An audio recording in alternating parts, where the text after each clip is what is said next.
Opposition party Democratic Alliance is once again showing its double standards in selective reading and action on corruption. The party says it is set to take legal action over the email leak reports by the Sunday Times and City Press, but has completely ignored ANN7's expose on the damning internal audit report by the Treasury, which shows gross financial mismanagement between April 2014 and August 2015 in its Integrated Financial Management System project.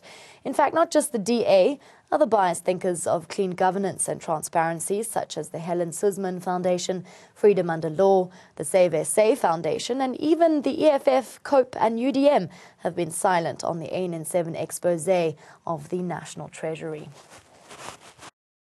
This so-called email saga, it is a direct response to the big, credible expose.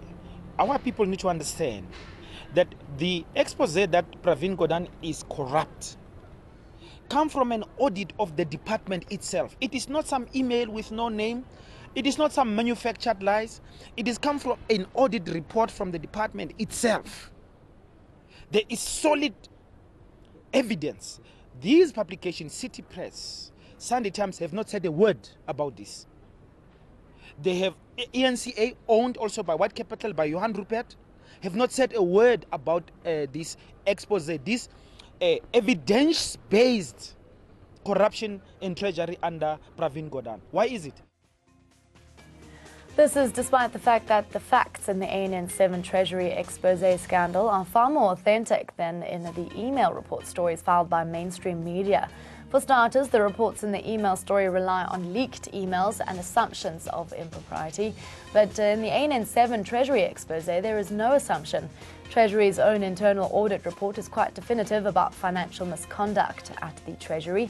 Secondly, the ANN7 expose cites conclusive forensic evidence against Treasury's mismanagement of IFMS millions, as opposed to the inconclusive evidence used to perpetuate a flawed narrative of state capture by the Guptas in the email saga. Denials by the President himself, by Minister Van Rooyen and the Gupta family have been completely dismissed by the leaked email reports, but there is no way that the Treasury can deny its own internal audit report. And finally, the leaked emails have been interpreted with a predetermined assumption of guilt. However, the authentic internal audit of the Treasury is about how taxpayers' money has been mismanaged. Let's take a listen to what the Gupta's family lawyer, Gert van der Merwe, has to say about the inconclusiveness of the leaked emails report.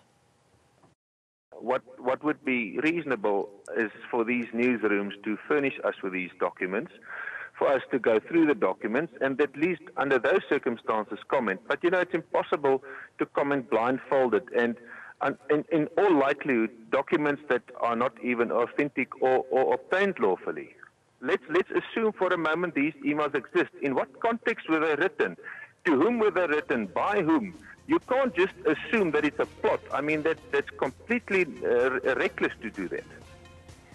The key questions that emerge out of this whole saga are, firstly, is the perception of corruption being used for convenience of a political fight against President Zuma and the Gupta family? And secondly, whose interest are the opposition parties and certain NGOs protecting by shielding the corruption inside National Treasury?